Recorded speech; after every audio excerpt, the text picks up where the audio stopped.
Delay. Welcome to the AWAM Tibetan Buddhist Institute and our Sunday meditation hour. Today we are going to be doing our regular Nundro practice at the beginning, and then we will be doing a Dharma talk on the third of the three statements of Garab Dorje. So we will conclude that today. Hopefully there'll be enough time. There's quite a bit yet to say about that. And so we begin today with our sound of the conch to invite all the Buddhas in the Bodhisattvas to join with us with their loving kindness and compassion.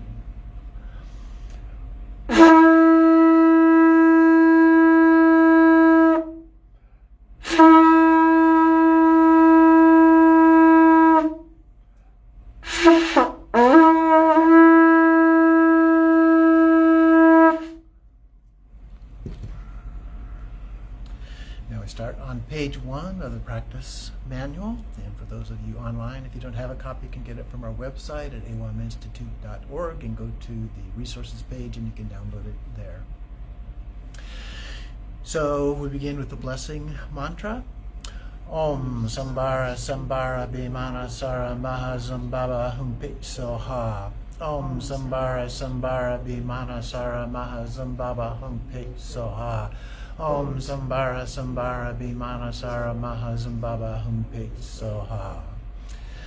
Homage to Samattabhadra and Samattabhadri, because I suffer due to my own actions, and I now have this precious human life without knowing when I will die. I will now engage in virtuous actions for the benefit of all sentient beings with joy and devotion. Therefore, I take refuge in the Buddha, the Dharma, and the Sangha most excellent, in order to enable all sentient beings to attain enlightenment. I take refuge in the Buddha, the Dharma, and the Sangha most excellent, in order to enable all sentient beings to attain enlightenment. I take refuge in the Buddha, the Dharma, and the Sangha most excellent, in order to enable all sentient beings to attain enlightenment. May all mother sentient beings, boundless as the sky, have happiness and the causes of happiness.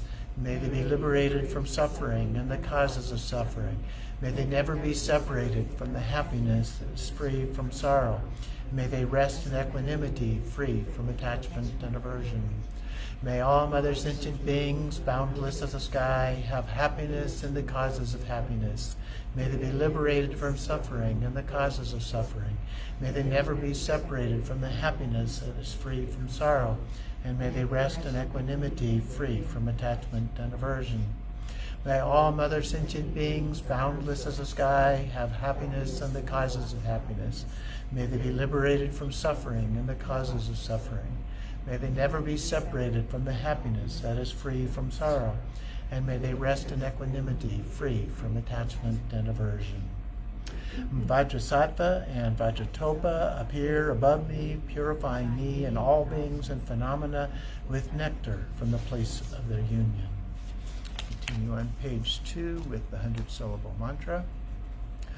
Om Benza Sato Samaya Manu Palaya Benza Sato Tenopa Tishtadrido Me Bawa Sutokayo Me Bawa Supokayo Me Bawa Anurakto Me Bawa Sarva Siddhi Me Prayata Sarva Karma Sutta Me Chitam Shriya Kuru Hom Ha Ha Ha Ha Ho Bhagavan Sawa Tata Kata Benzi Mame Munzan Benzi Bawa Mahasamaya Sato Om Benza Sato Samaya Manu Palaya Benza Sato Tenopa Tishtadrido Me Bawa Sutokayo Me Bawa Murakto Me Bawa Sarva Siddhi Me Prayata Sarva Karma Sutta Me Chitam Shriya Kuru Hong Ha Ha Ha Ha Ho Bhagavan Sawa Tata Kata Benze Mame Munzan Benze Bawa Mahasamaya Sato Om Benza Sato Samaya Manu Palaya Benza Sato Tenopa Tishtadrido Me Bawa Sutokayo Me Bawa Supokayo Me Bawa Nirakto Me Bawa Sarva Siddhi Me Prayata Sarva Karma Sutta Me Chitam Shriya Kuru Hong Ha Ha Ha Ha Ho Bhagavan Sarva Tata Kata Benze Mame Mutsa Benze Bawa Mahasamaya Sato